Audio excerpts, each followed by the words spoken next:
I'm not going to. Yeah. No, it's fine. Okay. I'm doing electrified. All right, so we're not going to do a warm-up because we don't have time. So we're just going to go straight into the show. Oh, we're on. Okay.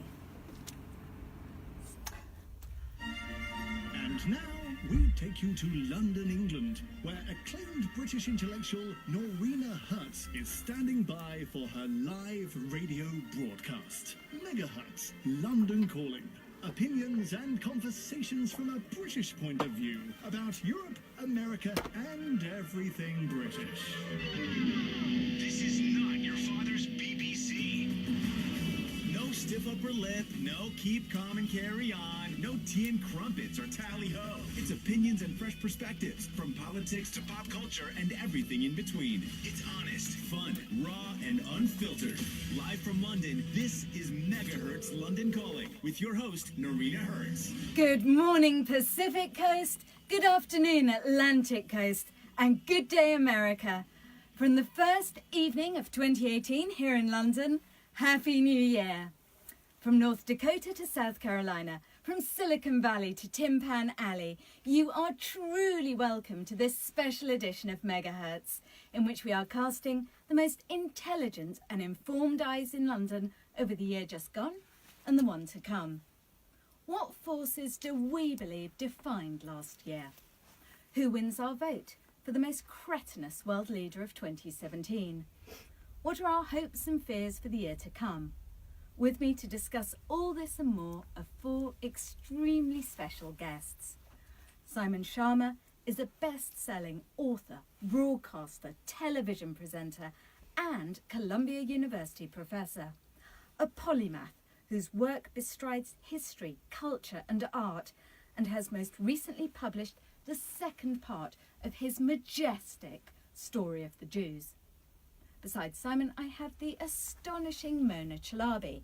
Hailing from Britain, educated in Paris, and living in Brooklyn, you may know Mona from her work on NPR or Nate Silver's celebrated blog 538. She's currently The Guardian's data editor, specialising in a branch of journalism that we need today more than ever: facts. Joining them at my bouquet of microphones is Danny Cohen, former head of television of the BBC and now movie and television producer. He's executive producing the next Fantastic Beasts movie, The Crimes of Grindelwald, a man I admire and love. Yes, listener, I married him. And we're delighted to be joined by No Such Thing as a Fish podcaster Anna Ptaszynski, author of The Book of the Year, a fun take on the weirder side of 2017, a woman who specialises in facts, arcane, obscure, abstruse, and yet never abstract. Another gal who's into the truth. For in a year dominated by fake news, let me reassure you, MegaHertz cherishes facts, science, reason. Welcome all. Now, over here we've just had what we call the New Year's honour list out. That's the list of all the knighthoods and titles the Queen has conferred on her subjects this year. Simon, you were awarded the very prestigious Commander of the British Empire a number of years ago. But what medal or prize would you never win? I'll go first. I would never win the award for tidiest desk in the office. I agree that you would not receive that. I mean, have you ever seen that photo of Einstein's desk? That's me. What was that? My father, actually, who was full of sayings, Noreena, and God knows how I lived this, said never trust a man with a tidy desk. Oh. And actually he would have said women as well. So this is a good thing. It's And very reassuring. I really kind of, this is near New York, I kind of do untidy desks at an Olympic level of horror. Competing for the award there, actually. Yeah, we are. Anna? Oh, I definitely wouldn't win any award for the most punctual person, as evidenced by me being the last to arrive today, or the most organised, or the most tactful. A lot of awards I wouldn't win. I'm a in bit fact. worried about the lack of tact for Yeah, later I know. on. Mona? I'm not sure. I think I wouldn't win Chef of the Year. I literally don't cook anything. And Not even cereal. So are you living off takeout Yeah. in Brooklyn? Yeah. You're not cooking cereal. That's really. And Danny? Yeah, you don't. That's one thing you really don't need to cook. So I would say one of my challenges of next year is to look at my phone less. I think it's distracting, annoying, stressful, and doesn't make you more productive or creative. So I don't think I'm the worst in the world at it, but I probably would say that I'd give myself that award as a way of pushing myself to be less distracted by the internet and my phone in the coming year. So that's the award you want to win for 2018. Well, I'd give myself probably, therefore, most distracted by their phone as a way of pushing myself to improve. Okay, all right, that's great. But time to get serious. Now, Simon, you are one of the historians of our time. You've written best-selling books on the French Revolution, the Dutch Golden Age, Rembrandt, slavery, the American Revolution, and most recently on the stories of the Jews up to 1900 so far. Last show, we were discussing the merits of a pessimistic outlook, which is good for us to remember because when I look back at this past year, well, it was pretty damn bleak. And one force that I believe truly defined 2017 here in Europe was the continued rise of populism, the acceleration of nativist, nationalist, anti-elite, anti-establishment politics. Now, I know that you guys have your own problems with rising populism, but here in Europe, it is escalating. Populists are in power in Poland, Hungary and Turkey, in coalition in Norway and Austria. They didn't win last year's Dutch or French elections, but did better in both these countries than they've ever done before. In the German elections, Alternative for Deutschland, the populist anti-refugee party, came third.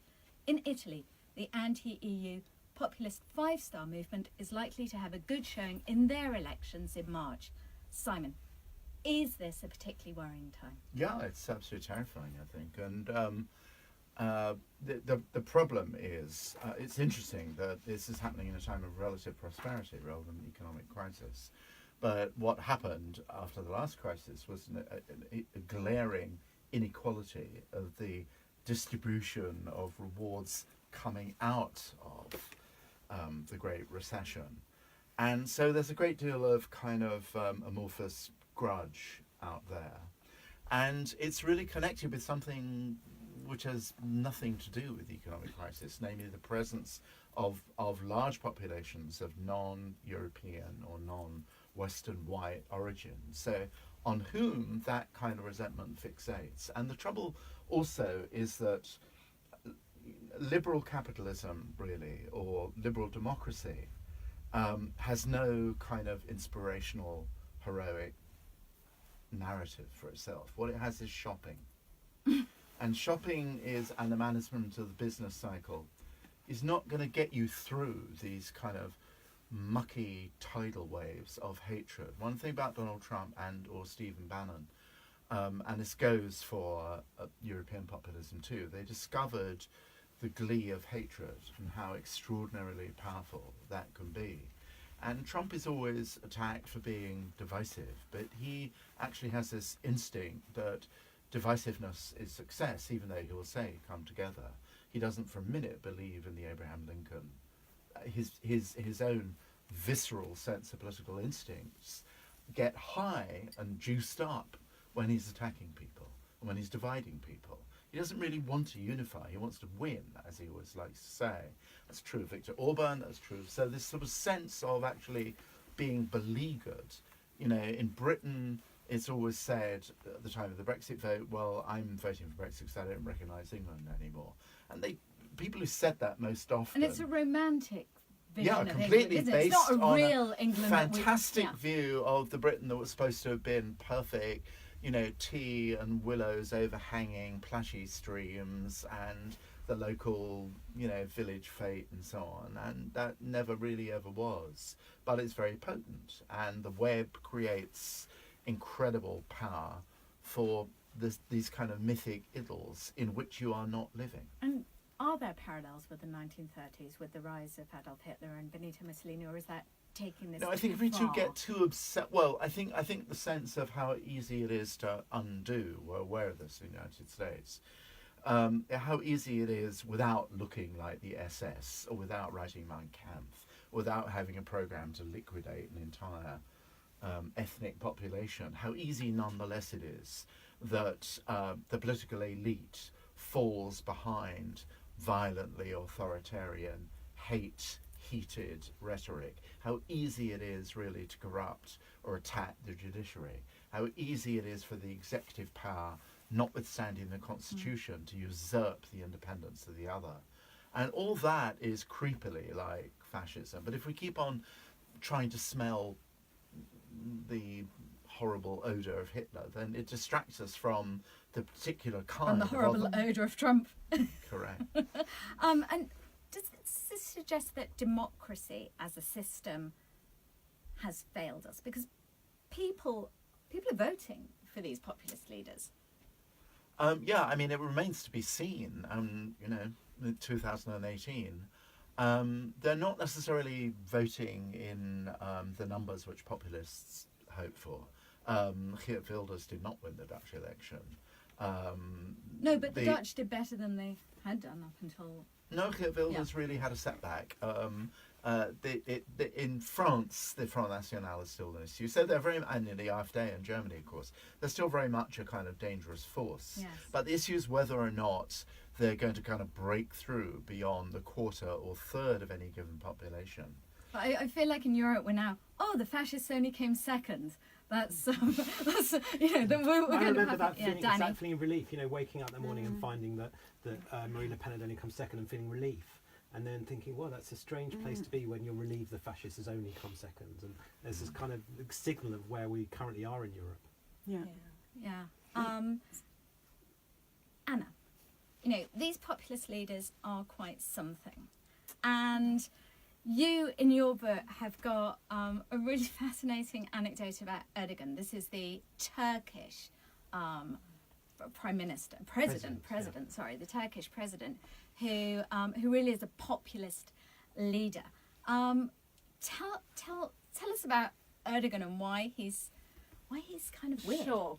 I mean, I have to say that the book of the year is very much the weirder side. We skate across the surface of quite depressing stuff and pick out the vaguely amusing or odd things on top of it. But so the Erdogan stuff, I think, were you talking about the fact that when there was that referendum in Turkey this year to give him many, many more powers, he sort of, the word no was kind of slightly purged, and so I think there was a film called No, which actually was about the overthrow of a dictator as well, which was banned, and conservatives in Turkey stopped using the phrase that meant good morning because it sounds quite similar to, I think, hayır, which is the word for no. And didn't they ban the anti-smoking literature because that was no smoking? Yeah, that was what they said. And I also love that one of his things he had a campaign promise to make Turkey beautiful again. And one of the things in your book that he did was he allowed beauty therapists to waxing. Do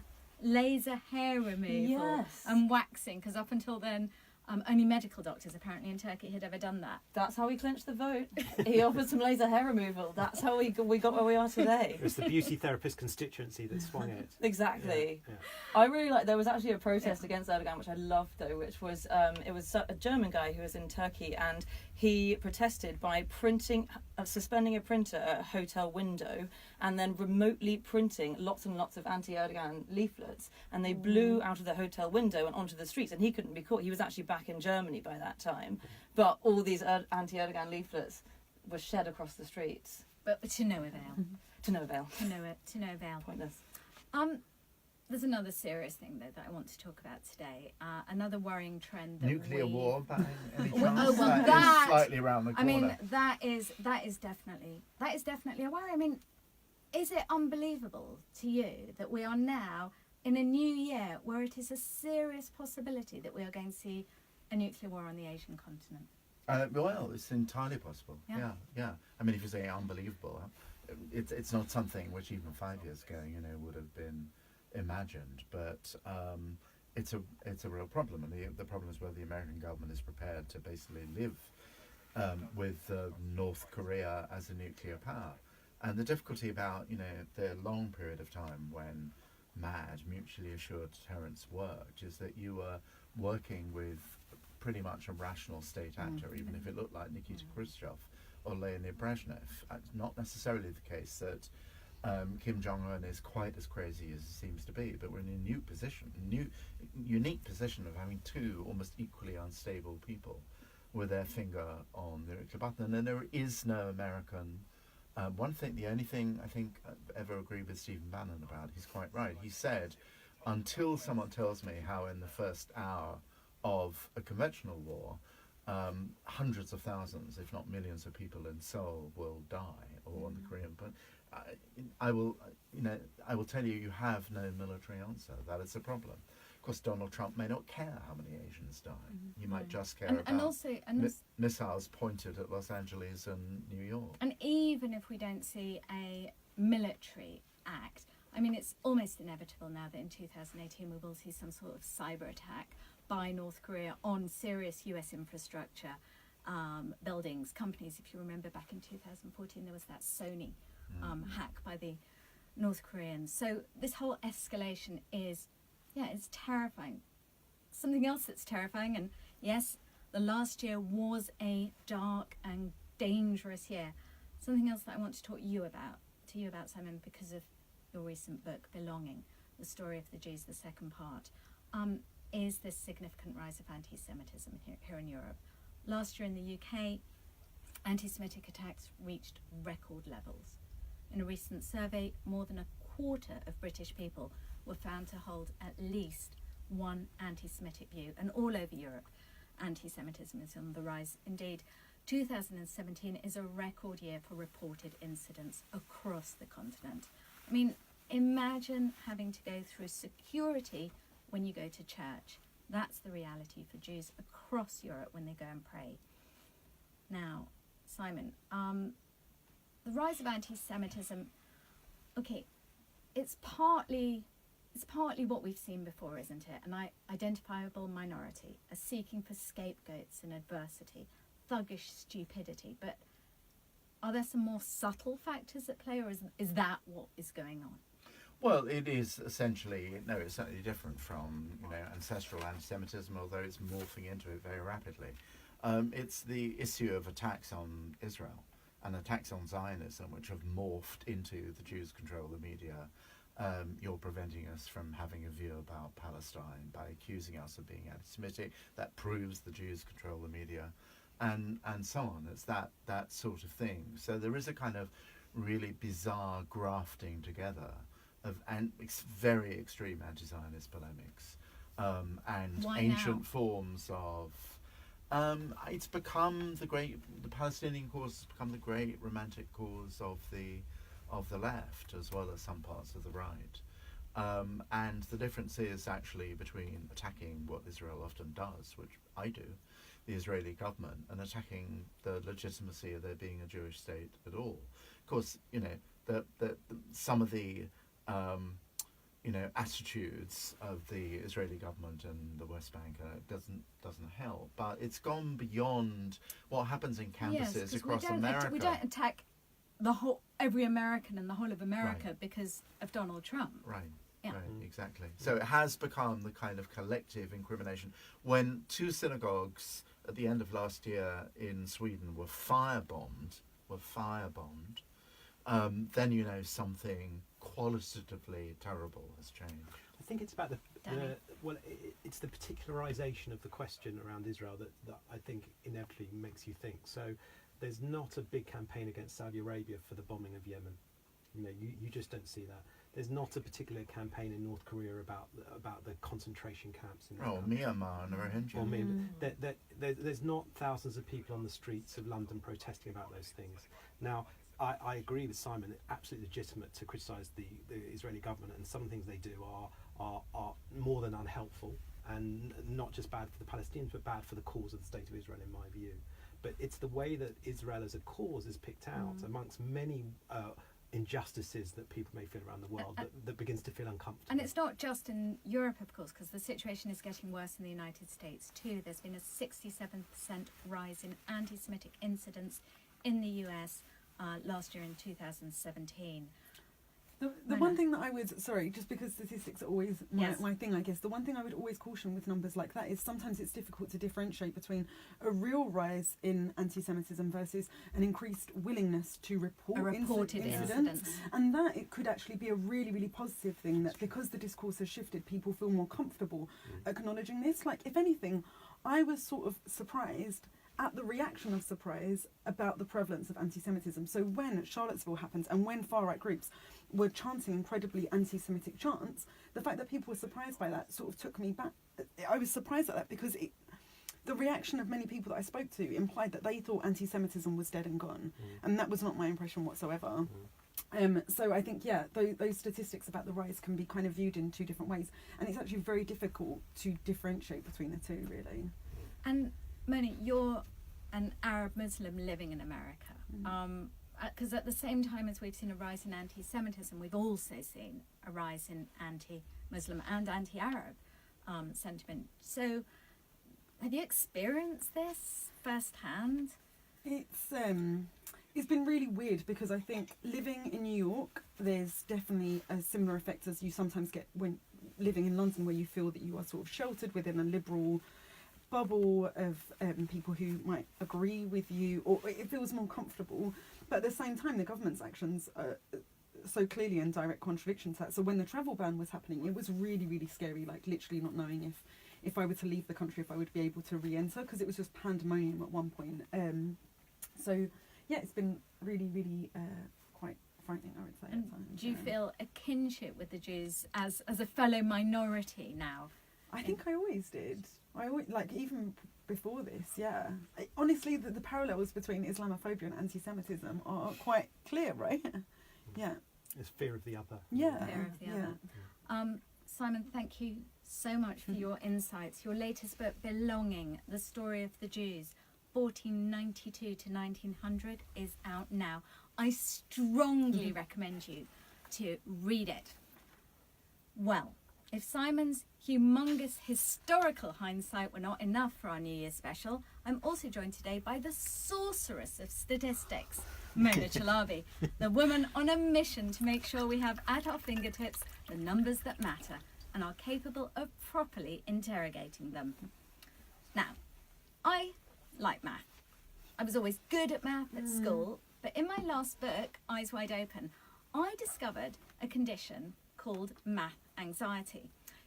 University of Chicago researchers did an experiment where they put a group of participants into a MRI scanner and they scanned their brains whilst they showed them various things. And it turned out that a significant group of people, when they were confronted with data in a numerical form, they felt actual physical pain, even when they anticipated that they might get a maths question or a maths figure. They felt physical pain. The same part of their brains lit up. Mona, why do you think that maths scares so many people?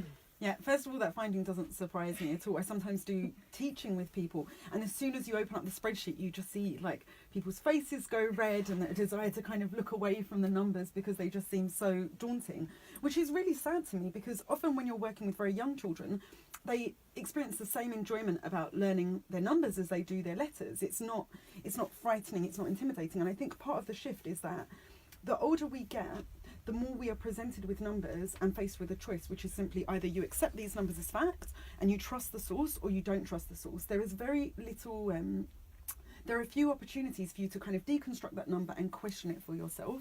So that informs a lot of my journalism, where rather than simply saying to you, I don't know, this county in America has the highest crime rate, I'm going to explain to you exactly how I got there. I'm going to tell you where I got the statistics from. I'm going to show you how I adjusted them for population figures. And I feel like that helps to re-establish not only the reader's trust in me, but also to kind of rebuild, hopefully, their love of maths a bit. Yeah. Simon, are you a math man? I mean, you're an everything else man. So is that another string to your bow that I just don't... I'm one of the people who would...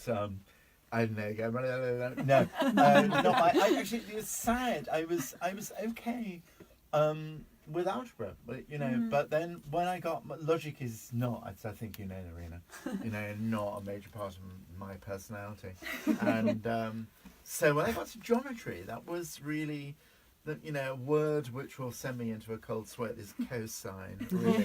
Not as in Me too. autograph, Yeah. but no, trigonometry, it's a horrifying thought to me. Yeah, so. But it's so often taught without any real world practical applications of it. Like they could teach that exact same course while saying this is how it could apply to building like architecture or all of these different real world applications. Yes, but it's look at taught in a Leonardo vacuum. da Vinci's No, pictures he and frame scares the hell out geometry. of me, And though. They said, so Danny, your maths? Yeah, No, I would light up in that scanner. There's absolutely no doubt. And I kind of, you just sort of control it, and then if you focus and spend the time, then you can do it. But with some of my colleagues I work with, it's so clear they can, bang, bang, bang on their calculator, and they're there much, much faster than me. So you end up to some extent relying on other people. But I think It's if you felt like that at practice as school, well. it doesn't go away. Yeah. It's practice as well, and in the UK, our education system is such that really by the age of 16, a lot of people have completely stopped doing math, and they never do it again. They don't do it at college, they don't do it later in high school. So we actually finish math, I think, earlier than a lot of other countries. Anna? Yeah, I always wish I was encouraged more with it because I did enjoy it. And the difference between women and men in terms of how good they are at maths or how good they think they are is quite interesting. I think there was a study a couple of years ago which it gave you a maths test, and it was a bunch of Chinese female students, and for half of them it emphasised their femininity, so it gave them lots of trigger words, emphasised that they were women, and for half of them it emphasised the fact that they were Chinese, because traditionally Chinese students are often taught a bit better at maths, I think. And the ones who'd had their femininity emphasised just did worse on the test, because as soon as they were reminded that they were female, they kind of thought, oh, I suppose I'm not supposed to be good at maths. I'm not. That's quite interesting. Well, there's nothing like numbers to tell you it's time to take a break. So we're going to do that now. And when we come back, I'm going to be talking to Mona Chalabi about the relationship between data and truth in everyday America and elsewhere.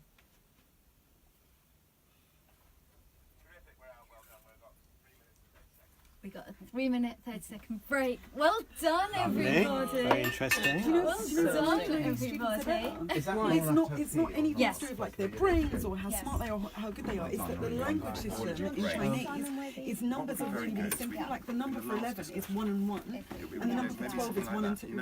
And it means that they're faster at doing mathematical sums because the language, like 11 doesn't make any sense as a word for that number. And so they're faster at maths because the language is more logical. Do you want to? oh, wow. Yeah, it's Really? interesting, isn't it? That's Yeah. really interesting. But I think I kind of wish I had the translate because otherwise it's like, not that it's great. racist to say it, but do you know what I mean? No, It's I know, I people was think thinking, I was like, Chinese- please Chinese interrupt, kids I are haven't like got any- these yeah. like amazing savants, but it's just the language system. Oh, because I assumed that it was their education system that was better, I'm but sure actually, that's partly it too, but the language thing That's is the main very reason. interesting. And they're just faster at doing mental arithmetic. Yeah. Who's that? Chinese. Because the language is different, I was saying that the sums are faster to do. But anyway. Oh, no. yeah, our language doesn't make the 11, 12. But I always think doesn't we should make go any back. We sense. used to work on the geodecimal system in this Shit. country. 9, 12 base. Maybe we should go 10. back to that, guys. Right, French is really complicated too. That the fact that like 92 is like 4 20s and 12 is madness. I know. So God, time stupid. goes so quickly on this show. I I know. can't believe we're Is already that- halfway through. Halfway? I thought it was quarter way. Oh my goodness. It's fun because My it's God. enjoyable Yeah. to It goes talk. so fast. It's cray-cray. Wow. Okay. So interesting. I love that thing, the heroic narrative of liberal democracy shopping. I know. Yes. I know. Boy, is that a So line. good. It's Yeah. brilliant. Boy, is that a line. It's so brilliant. No. I know. And that's why Kim Kardashian is the star of our times, the Yeah. icon of our times, right? Yeah, and her, to be fair, and her relatives now as well. Yeah, They're not yeah. doing bad, you know. That's Kylie, very true, is it yeah. Kylie or Ky- I didn't Kylie see- Jenner. I watched Kylie, some of yeah. her show on my flight She got the her other own day. show? She has her own show. Oh, is it about people like about- dressing differently and No, feeling good it's about just themselves? about her. Oh god. Oh, kill for a wine, yeah. Oh god. Okay. Get someone to put it. What a dream. Yeah, thank you. Oh god, this is such a bad idea. It's nice as well. It's right, you've only got half an hour to go. You Yeah. can- by the That's time right. it kicks in, it'll just boost you. I only ever do shows after about 4 glasses of wine, so. Danny, you okay? No, I'm good, thank you. Yeah. Oh, 60 seconds. Can you make sure Simon's on his way? I'm very curious to have a little look at He's this. gone. Done his bit. And if we started a minute later. Oh look, they can see my laptop. Oh, That's right. So, I'm not looking at anything too cheeky, Unless so you've it's got fine. any. You're not. Simon may be back Certainly. late, in which case we'll just slip in quietly in. Okay, There's fine. more, carry on. Yeah. Okay. Cool. You're fine. Okay. Interesting. 30 seconds. You're so flawless at the reading, like not a single slip up. It's incredible. Yeah. It's you. so good. It's only her Because sixth you've got show. you've got lots of radio Really? experience, Oh, wow. and you've got loads of podcast experience. So I appreciate that. You girls should both come to improv with me. You do On- improv? We'll talk about that wow. afterwards. Yeah. Amazing. Ooh. And you give a lot of speeches. And I give a lot of It's one of your speeches. main income streams. That is true. Yeah. That is true. Yeah, But I you rely on sound that. so smiley. Live from London, you're listening to MegaHertz London Calling with your host, Noreena Hertz, on Sirius XM Insight 121. Welcome back to London and the show that casts European eyes on America, the West, and the world. Now, one of the big stories of the year here in Europe was the significant spike in the number of terrorist attacks we faced. In the UK, 35 people lost their lives to terrorist attacks last year, and over 200 were injured. In fact, we had 5 major attacks on our shore last year, including a horrendous bombing in Manchester and 2 vehicle attacks in London. And it wasn't just in the UK that we saw terrorist attacks in 2007. There were attacks in Sweden, France, Belgium, Brussels, Germany, Spain and Finland, and in the US, you of course had Islamist terror attacks too. Mona. Our world feels really unsafe right now, but is it? What I would say first of all is that those feelings really, really matter, even if the statistics might point to a slightly different story. So very often what I'm trying to do with these numbers is to kind of provide a bit of broader context to what's happening. So yes, those numbers might sound high, but there are a couple different ways of contextualizing them. One is to compare attacks in the West versus attacks elsewhere, and what you find is that actually the vast, vast majority of terrorist attacks are taking place outside of the West. So they're taking place in countries like Nigeria, Afghanistan, Iraq. And the other way of And we always, when we think about terror attacks, we always we think about our terror attacks, Yeah, don't we? We absolutely, think about them yeah. on our shores. Yeah. Yeah.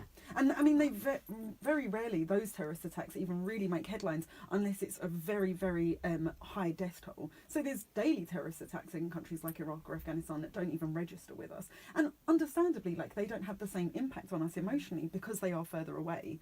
The other thing that I would say is that it's interesting to compare kind of cause of death between different things. There was a tweet by actually Kim Kardashian West. The renowned statistician. And philosopher. Which went really, really viral. I'm looking at it here. It was shared 194,000 times, retweets, and it compares annual deaths of Americans, and it shows that annually, and you know, her sources are a little bit dated. She's not right on top of her dated sources, but honestly, it's more or less there. So each Have a year, word. She's Yeah. busy doing selfies. Yeah. Give her a break. Yeah. Catch The up with only, data only sources. thing she's not on top of.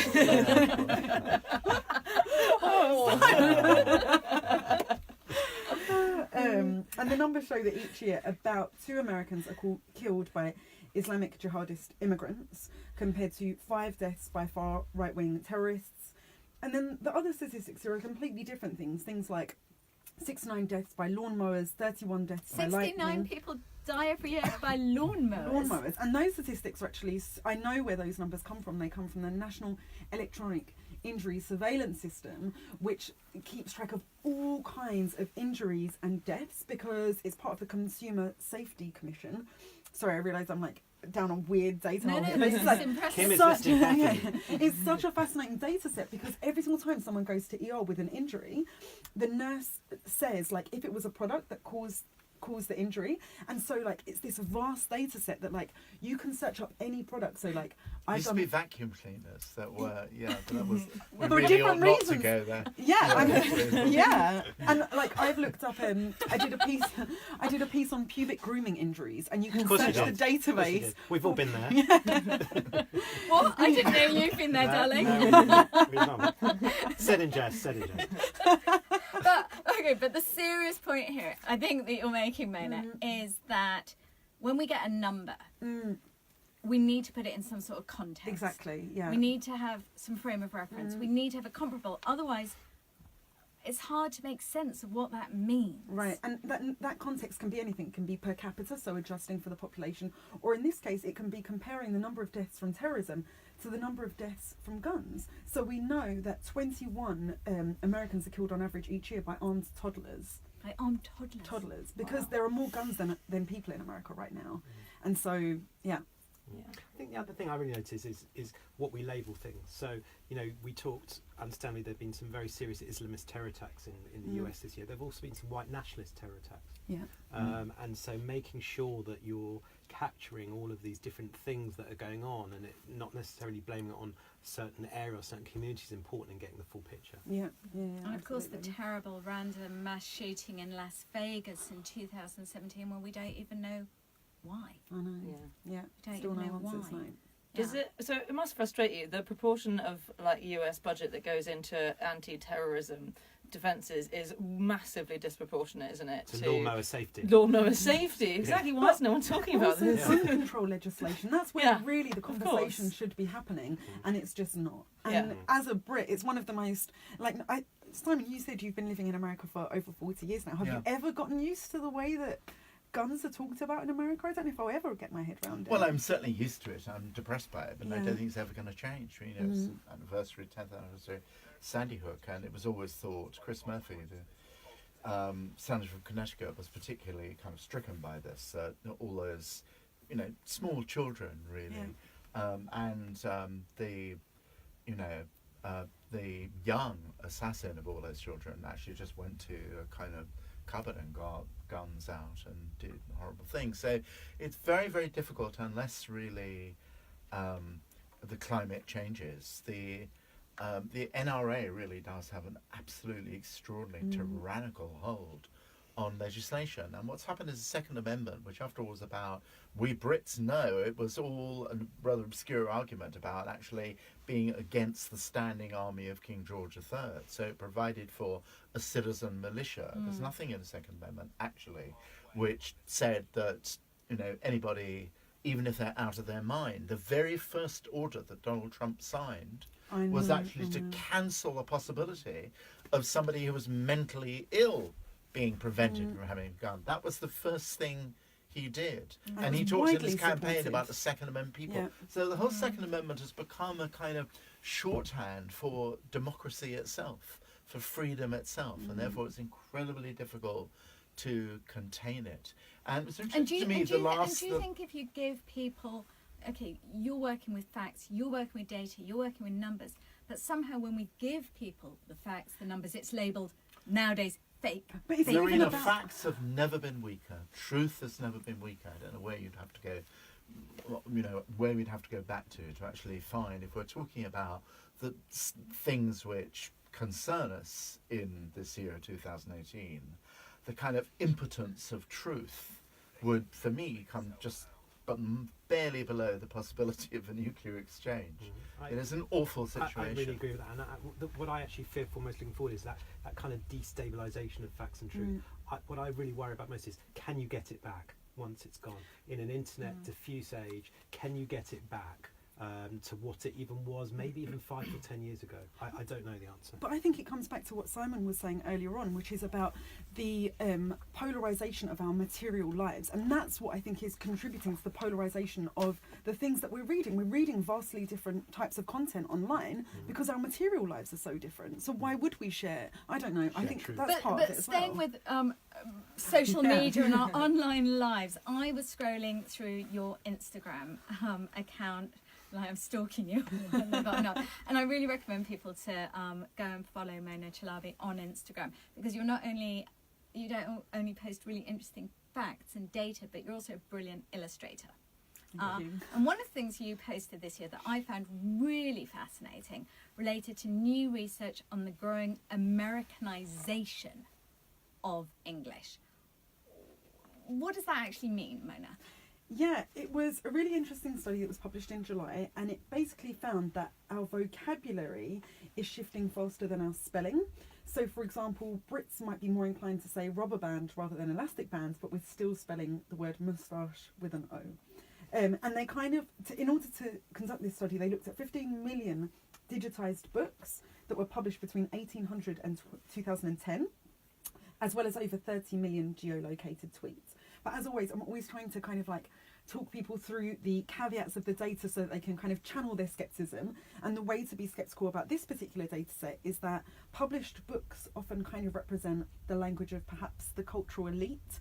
And tweets certainly aren't representative of the population as a whole either, because Twitter users tend to be younger, skew more left-wing as well. So those are kind of things to keep in mind. But they generally found that the English language is becoming increasingly Americanized, and they attribute that to film and TV. And what I found fascinating in the research was this wasn't, this is a kind of global phenomenon. Absolutely. So even in Madrid, Paris, Amsterdam, Berlin, places where British English was the norm, now American English is becoming the norm. Simon, does it matter? No. Honestly, I don't think it does. I mean, there are some things, of course, actually that irritate the hell out of me. I still have yet to accept Like? I still have yet to accept certain words turning into verbs. Critique, I always had a problem with, and impact. Critiquing. I didn't even know that was wrong. Criticising, That's you the know. wrong word. Yeah, impact as a verb, you know, just gives me a bad feeling in my wisdom teeth. It's not just the evolution of language, though. No, I was going to say that's why I don't think it matters. Yeah. I think actually English, you know, came in many forms when it went from Middle English to Elizabethan Shakespearean English and so on. So it's actually a much more protean thing than you imagine. Yeah, I agree. I mean, language is in a constant state of evolution. Shakespeare made up loads of words that we all like and use now. I can't help, though, as being someone who, you know, loves the English language and is careful with my spelling and grammar, I can't help feeling slightly awkward, though, on things like when I'm SMSing or tweeting or whatever. I think, actually, do I need a question mark now if I'm saying something with a what? And I have to do that thing on the keyboard to open up the question mark. But it's obvious it's a question, so do I need to do it? So I think this is going to start affecting our punctuation as well as the words we use. I think it's also, I mean, what I was thinking, say today, so we have an Alexa at home, one of those virtual Amazon. assistants, the Amazon virtual assistants. And today they have a function where you can say, Alexa, please add to shopping list, and then put something down. Oh my gosh, I was trying to add aubergine today. I mean, aubergine, she kept on going, Alexa thought it was an Irish name. I don't understand. Yeah. I don't understand it. That was, of course, eggplant. But I think there is something interesting about technology and how is technology going to kind of speed up us all speaking American English? Because if we all end up having these virtual assistants and we need to communicate with them, are we going to quickly adapt to more American expressions? I definitely do it with recipes. You know, when you're Googling recipes and you think America's got more because it's got more people, they do have more recipes online. So you have to go, what is aubergine, eggplant, what do they call peppers, capsicum? And, you know, you run through all of that. So maybe, oh God, do they not? Are they doing it now? You've been putting in the wrong ingredient. Is that why your food tastes really weird? Oh, my recipes turn out terrible. Damn it. Do they just call them peppers? Yes, Oh dear. Well, I'm sorry, America. Simon, should we assume that English itself will remain the lingua franca, or could the language of the future be Mandarin? And if it became Chinese, would it mean that Chinese culture might dominate in the future in the same way that American does now? Well, there are all sorts of things about Chinese culture which I'd like to dominate, actually. You know, calligraphy is very beautiful, and, you know, but it's being, as I understand it, simplified all the time. So, I don't know. It seems that, you know, international English, however Americanized or not, is likely to be is indeed. It's funny, when we're searching for what it will become, we use the words lingua franca. Voltaire somewhere spinning in his grave, you know, thinking, what the hell happened to French? You know, really. I think Picasso said that if he'd been Chinese, he would have been a calligrapher, not an artist, didn't he? Because it's Who said that? I think it was Picasso. Does that sound unlikely? An artist. You read it in the same book as the Peppers story. Looking ahead, Mona, is there a number that you're going to be particularly looking out for in 2018? That's a good question. I would say that I'm probably going to be keeping an eye on women running for office. In the midterms. In the midterms, yeah. I am trying to recall what exactly the number was, but there's an organisation called Emily's List, Yes. which helps women in the US who are trying to run for office. And I believe that during the 2015-2016 election, they had about 1,000 inquiries. And then after the election, they received over 20,000, which is really, really encouraging. I think, Yeah, women saying, "Me too. I want to run." Actually, I want to run. Yeah, there was a big. Well, I think it is absolutely going to be one of the great phenomena, I think, of 2018, the midterms. And it may also be true that women Republicans, will run more. What has happened, I think, just to extend it slightly, is that the whole kind of engine, actually, of civic democratic participation, one good thing Donald Trump and the dismantling of government have happened is it's revving up phenomenally, I think, actually. And the election in Alabama at the end of last year was a real eye-opener for both people who are delighted and people who are horrified by it, because actually all sorts of predictions, for example, about the African-American vote not being a significant factor, were completely confounded. And this is, if we're hunting, as we all are, for good news, this sort of and it's better than it's the sort of grassroots enthusiasm you can actually feel in the air, I think. Thank you, Mona, so much. You can keep up with Mona's work and her discoveries on Twitter and Instagram at Mona Chalabi, and of course read her in The Guardian. Now, as attentive listeners will know, and I know you all are, it is my regular pride and joy to be joined on the show by my next guest, a man who ran BBC television at an absurdly young age and is now working his magic in Hollywood. Danny Cohen, aka Mr. Noreena Hertz. Hello, Mrs. Cohen. Oh gosh, yeah, because I never changed my name. It's you're okay about that, aren't you? I'm fine. The gender battle is playing out in front of you. Okay, Danny, can we look forwards with you? So the Oscars are approaching. You spend lots of time in Hollywood. You hang out with the movers and shakers. Which movies is there a real buzz around? So I think it's a very strong year, actually. I think it's actually a more interesting year than last year. There were some great movies last year, and my particular favourite was probably La La Land, but there wasn't as much depth.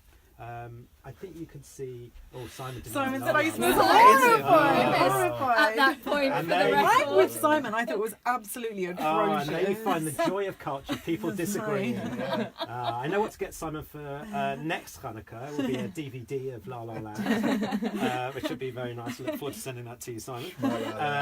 So as I go on now, I'm really going to think Simon will be noting these are movies not to watch in the next few weeks, recommended by me. But I think the ones that are really certainly leading the Oscar race at this early stage, still obviously a few weeks to go, 3 Billboards, that's got a lot of heat around it. The Florida Project is another one I'd say look out for. That's a low Florida budget, isn't that? Florida Project, yeah. Florida Project, it's a low budget film, Yeah, pretty isn't low it? budget, but actually a number of these contenders aren't, they're not blockbusters. Often you don't get the Wonder Womans or those kinds of films that are the big awards contenders. Call Me By Your Name, which is a film about a gay love story, is really building up some steam as well. So there's a number there. The other one I think from a Brit's perspective to look out for is Gary Oldman's portrayal of Churchill in Darkest Hour. There's a bit more harumphing going on from Simon. It's like a sort of sound effect on this. Simon, this is I know, Churchill. I haven't seen it. Oh, he hasn't seen it. Yeah, but it's haven't Churchill seen as someone it. who was really in a kind of state and had to be, neurotic and actually not really committed to any kind of adamant resistance. Crap.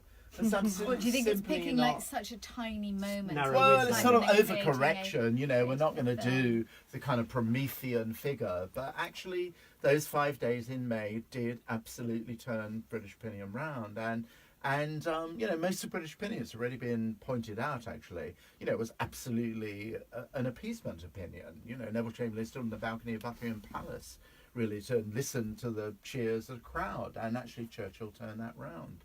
Okay, So I kind of buy. I've got a Yes. good podcast idea. Simon and I disagreeing about films. I like I this. think this might be a really interesting monthly review show.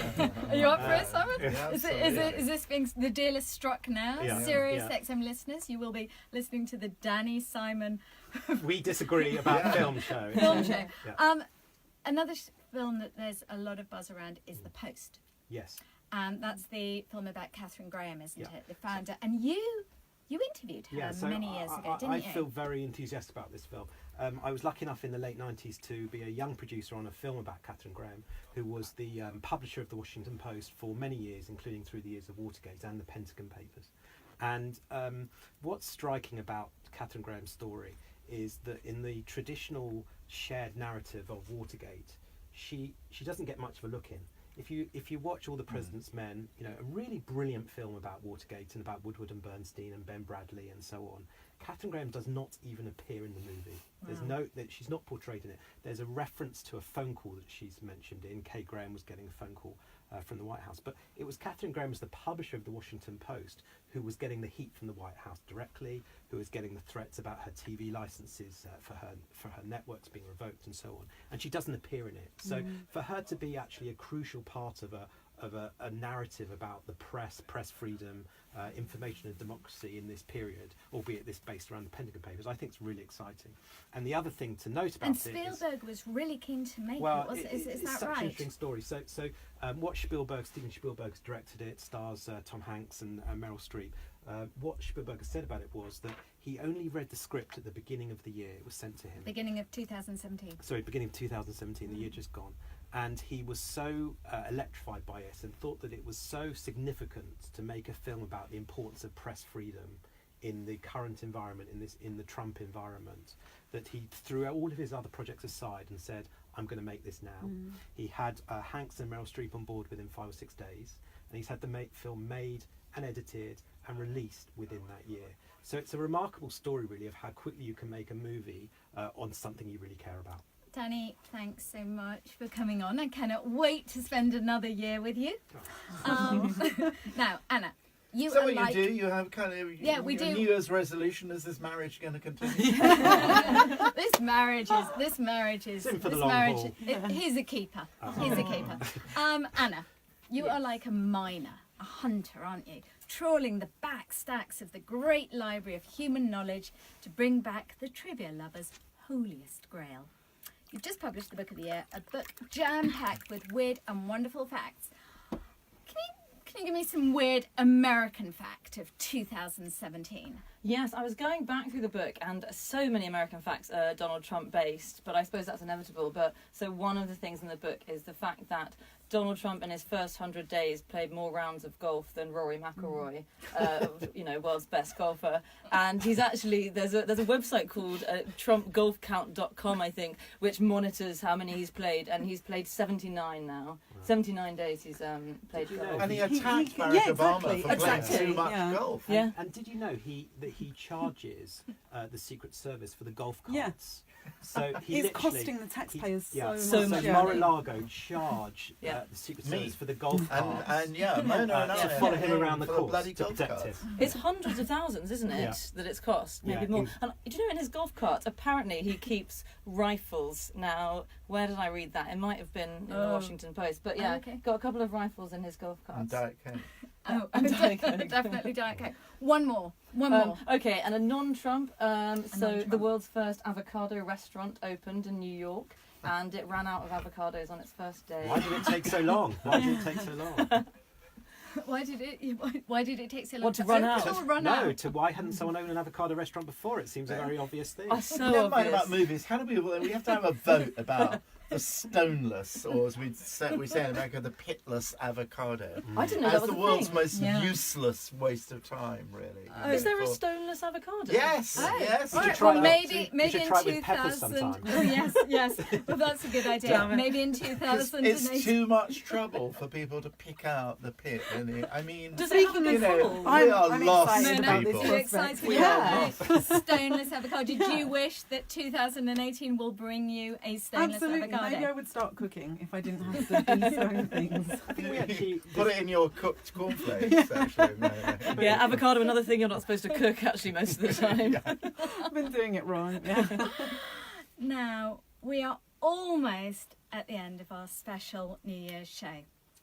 A show that's covered a lot of serious stuff and been quite dark at times, because last year had its fair share of darkness. But as you all know, in string theory, there are multiple possible worlds. So although I focus tonight on a world of risks and dangers, let us begin the new year on a more optimistic note by contemplating another world, one in which everything this coming year goes right. A 2018 in which the public comes to acknowledge the dangers of populist leaders and stops voting for them, and in which the Brits see sense over Brexit and save their relationship with Europe. A year in which peace breaks out on the Korean Peninsula and there is happiness and prosperity for all, regardless of race, background and geography. A year in which Donald Trump is banned from Twitter.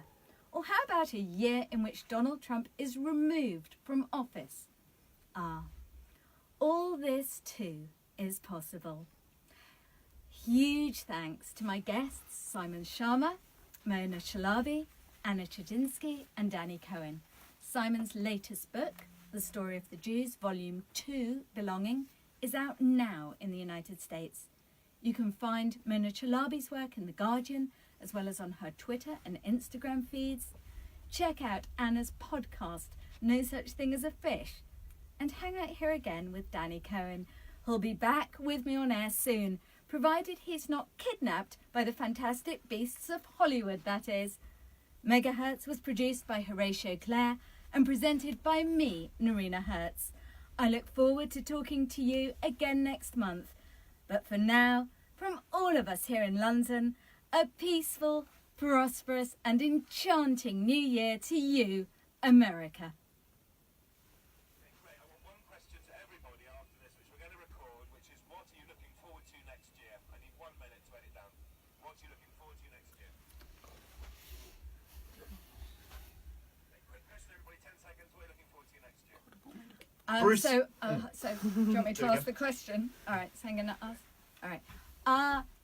So, what are you looking forward to for next year? Bruce Springsteen's new album. He doesn't actually know he's making it yet, Sorry, but hey. Danny. as we're editing, you didn't say next year, it's because you're in it for the year ahead. Oh, thank you. Thank you. Good job. Okay. What are you looking forward to this year, Simon? Well, a new album from Bruce Springsteen. He doesn't actually know he's making it yet, but hey, boss, you will. Danny? I don't know if I can beat that. I'd like to try and find a film that Simon also wants to watch. Mona? I don't know. Oh God, Nothing? I'm such a pessimist. I can't think of a single thing. Learning to cook. Learning Yeah, to cook. There you go. There you go. And Anna? I'll take the Bruce Springsteen album, or Bob Dylan if he wants to make another one as well. You're So, taking... I'll take Bruce Springsteen as well if he wants to make another album. And what am I looking forward to next year? Another year of love and happiness with you, Danny, my true love. Oh, sweet. Thank you, everybody. Thank you. Oh, that was so much Thank you very fun. much. That was so fast. Yeah, it does go really fast. Really quick. doesn't it? Yeah. Yeah. Gosh, thank you all. I'm sorry you had to You're sit in a all puddle the whole time. unbelievably I didn't mind amazing. at all. Okay. It was a bit squeaky at the Danny, start. is Death of Stalin? That's not a Amazing. contender. Then Do you know, I haven't seen it yet. It's I like- really, I hope it's very, very good. Oh, Is it Very, good? very good. Yeah. Yeah. It's so amazing on Mando, isn't it? Yeah. Oh, it's so nice to see Steve Buscemi being a big character. Yeah, I must watch that. It's not got that Well kind done, of everybody. Thank talked you. about thing at the moment, but Thank sometimes you. it emerges. Thank You know, it's not too late, as it were. I hope not. Yes. Sorry. Emily, should we do a quick photo of everyone before everyone?